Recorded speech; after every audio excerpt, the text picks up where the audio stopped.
Dios les bendiga, hermanos. El día de hoy estudiaremos 1 Timoteo capítulo 5, verso 9.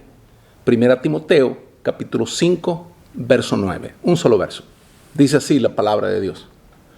Sea puesta en la lista solo la viuda no menor de 60 años que haya sido esposa de un solo marido. Por este pasaje se ve claramente que la iglesia tenía una lista oficial de viudas. Y parece que la palabra viuda se usa aquí con un doble sentido. Mujeres que eran de edad avanzada y cuyos maridos habían muerto y cuyas vidas eran preciosas y útiles era la responsabilidad de la iglesia. Pero también es verdad que tal vez ya en un tiempo tan temprano y ciertamente algo más tarde en la iglesia primitiva, había una orden oficial de viudas. Una orden de mujeres mayores que se apartaban para deberes especiales. En el libro Las Constituciones Apostólicas, que nos dice cómo eran la vida y la organización de la iglesia en el siglo III. Ahí se dice lo siguiente. Se nombrarán 3 viudas, 2 para perseverar en la oración por los que están en pruebas, y para recibir revelaciones cuando éstas sean necesarias, pero una para ayudar a las mujeres que han sido visitadas por la enfermedad. Debe estar dispuesta a prestar un servicio con discreción, diciéndoles a los ancianos lo que se necesita, sin avaricia, no excesivamente aficionada al vino, para que pueda mantenerse sobria y ser capaz de realizar los servicios por la noche y muchos otros deberes de amor. Tales viudas no eran ordenadas como los ancianos y los obispos, sino que eran apartadas mediante la oración para el trabajo que tenían que hacer. No habían de ser apartadas hasta que tuvieran más de 60 años. Esa era una edad que en el mundo antiguo también consideraban especialmente conveniente para dedicarse a la vida espiritual. Platón, en su plan para el estado ideal, mantenía que 60 años era la edad correcta para que los hombres y las mujeres llegaran a ser sacerdotes y sacerdotisas. Las epístolas pastorales son siempre intensamente prácticas y en este pasaje encontramos 7 condiciones que debían satisfacer las viudas de la iglesia. Tenían que haber sido mujeres de un solo marido, en una edad en la que el vínculo matrimonial se miraba con tanta ligereza y se deshonraba casi universalmente. Habían de ser ejemplos de pureza y fidelidad. Segundo, tenían que haber ganado una buena reputación por buenas obras. Los encargados de la iglesia, pastores o líderes, varones o mujeres, tenían a su cuidado no solamente su propia reputación personal, sino también el buen nombre de la iglesia. Nada desacredita tanto a una iglesia como aquellos que están encargados de ella y son indignos de ella. Y no hay mejor publicidad para la iglesia que una persona responsable que aplica su cristianismo a las actividades de la vida diaria. Tercero, tenían que haber criado hijos. Esto bien puede querer decir más de una cosa. Puede querer decir que las viudas tienen que haber dado pruebas de su piedad cristiana, educando a sus propias familias cristianamente. Pero puede que quiera decir más que eso. En una edad en la que el vínculo matrimonial se había relajado mucho y los hombres y las mujeres cambiaban de cónyuge con una rapidez alucinante, los hijos se considerarían un obstáculo. Esta era la gran edad del abandono de los bebés en esa época. Cuando nacía un niño, se le traía y se le ponía a los pies de su padre.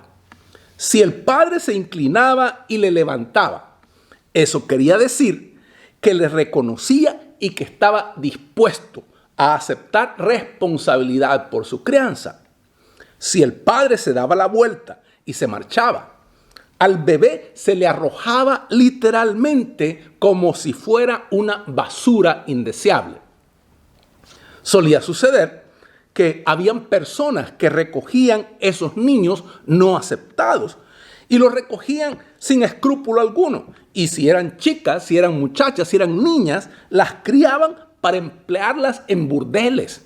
Y si eran niños, para venderlos más tarde como esclavos o como gladiadores en el circo. Era un deber cristiano el rescatar tales niños de la muerte o aún de cosas peores y criarlos en un hogar cristiano. Así es que esto puede querer decir que las viudas habrían sido mujeres que habían estado dispuestas a darles un hogar a niños abandonados. Tenían que haber practicado la hospitalidad con forasteros. Las posadas del mundo antiguo eran notoriamente sucias, caras e inmorales. Los que abrían sus casas a viajeros o forasteros o a los jóvenes cuyo trabajo o estudio los obligaba a estar fuera de su hogar, estaban haciendo un servicio sumamente valioso a la comunidad. La puerta abierta de un hogar cristiano es siempre una cosa preciosa. Tenían que haber lavado los pies de los santos. Esto no hay que tomarlo literalmente, aunque el sentido literal estaría también incluido. El lavarle los pies a una persona era una tarea propia de un esclavo, el más servil de todos los deberes. Esto querría decir que las viudas cristianas tenían que haber estado dispuestas a aceptar las tareas más humildes en el servicio de Cristo y de los cristianos. La iglesia necesitaba líderes responsables que vivieran desahogadamente, pero no menos a los que estuvieran dispuestos a hacer las tareas que no dan importancia ni casi se agradecen. Tenían las viudas que haber ayudado a los que tenían problemas. En los tiempos de persecución no era una cosa insignificante el ayudar a los cristianos que estaban sufriendo por su fe. Eso era identificarse con ellos y asumir el riesgo de recibir un castigo semejante. El cristiano tenía que estar al lado de los que tuvieran problemas a causa de su fe, aún en el caso de, por hacerlo así, granjearse problemas. Tenían que haberse dedicado a toda clase de buenas obras. Todos los hombres concentraban su vida en algo. El cristiano concentraba la suya en la obediencia a Cristo y la ayuda al prójimo, la ayuda a los demás. Cuando estudiamos estos requisitos para las que habían de ser reconocidas como viudas, vemos que eran las cualidades de cualquier buen cristiano. Como ya hemos dicho, si no tan pronto como en el tiempo de las epístolas pastorales, si en días posteriores las viudas llegaron a ser una orden reconocida en la iglesia cristiana. Su posición y trabajo se tratan en los primeros 8 capítulos del tercer libro de las Constituciones Apostólicas. Y estos capítulos revelan el uso que la tal orden podía representar y los peligros que surgían inevitablemente. Primero, se establece que las mujeres que desearan servir a la iglesia debían ser discretas. Especialmente habían de serlo en el habla. Dice así, las Constituciones Apostólicas, que cada viuda sea humilde, callada, benigna, sincera, libre de ira, no charlatana, no chillona, no rápida para hablar, no dada a hablar mal, no suspicaz, no de doble lengua, no uno me meto en todo. Si ve u oye cualquier cosa que no está bien, que se porte como si no lo hubiera visto y como si no lo hubiera oído. Tales líderes encargados de la iglesia deben ser muy cuidadosos cuando discuten la fe con los de afuera. Continúa diciendo, porque los incrédulos, cuando escuchan la doctrina relativa a Cristo, no explicada como es debido, sino defectuosamente, especialmente en lo que se refiere a su encarnación o a su pasión, la rechazarán más bien con burla y se reirán de ella como si fuera falsa antes que alabar a Dios por ella. No hay nada más peligroso que un líder encargado de la iglesia que hable acerca de cosas que no debería de hablar. Un encargado de la iglesia, un pastor, debe estar equipado para comunicar el evangelio de una manera que haga a los creyentes pensar mejor y no peor de la verdad cristiana. Segundo, se establece que las mujeres que sirven en la iglesia no deben de ser zascandiles. Que por tanto, la viuda se reconozca como el altar de Dios, decían ellos, y que se esté sentada en su propia casa y no se meta en las casas de los incrédulos en busca de nada. Porque el altar de Dios nunca anda vagando por ahí, sino que está fijo en un lugar.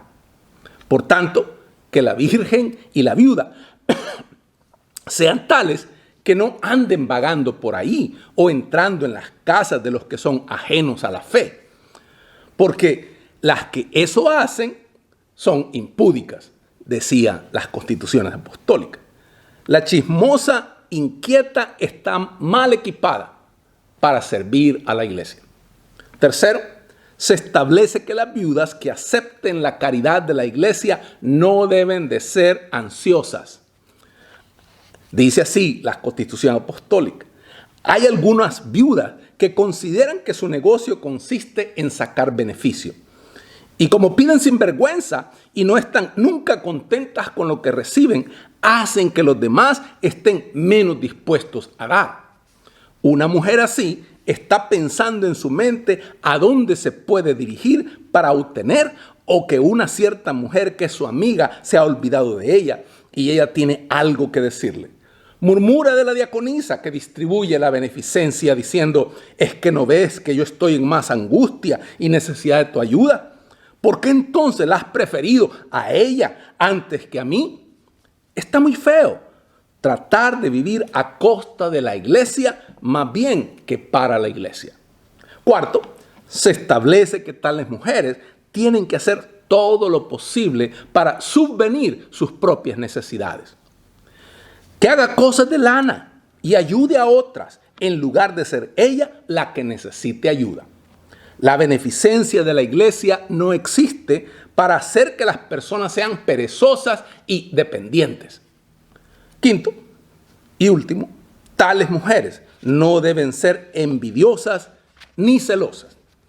Y concluye diciendo esta porción en las Constituciones Apostólicas, un documento del siglo III de la era cristiana. Dice así: oímos que algunas viudas son celosas, calumniadoras, envidiosas y envidiosas de la tranquilidad de otras personas. Les corresponde cuando una de sus compañeras de viudedad es vestida por alguno o recibe dinero o comida o bebida o calzado, dar gracias a Dios por el alivio de su hermana.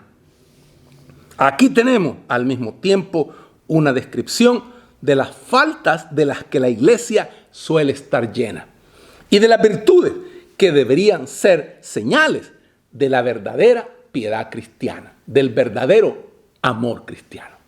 Hermanos, que Dios les bendiga.